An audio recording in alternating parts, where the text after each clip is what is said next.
Kasama si Pangulo Ferdinand R. Marcos Jr. at First Lady Liza Araneta Marcos, ipinagdiriwang ng Philippine Airlines sa Pasay City ang ika-85 taong anibersaryo. May report si Naj Miravalles. Pinuri ni Pangulong Marcos Jr. ang Philippine Airlines sa kanyang talumpati at tinawag itong matibay na haligi sa pag-uugnay ng mga Pilipino sa iba't ibang panig ng mundo. Sa loob ng 85 taon na natili ang PAL sa paglilingkod at nagdadala ng mga pangarap ng Pilipino sa buong daigdig. These milestones point us firmly towards the future. They strengthen our aviation sector, expand connectivity, and open doors to trade, tourism, and investment.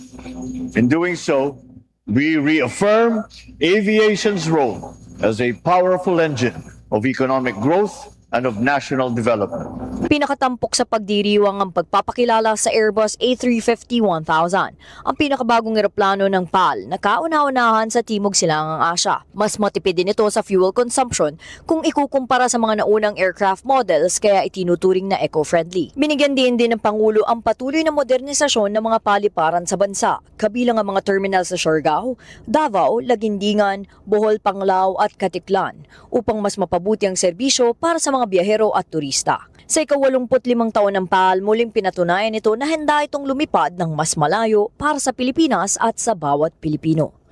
Para sa totoong balita sa Bagong Pilipinas, Naj Miravalles, Congress News.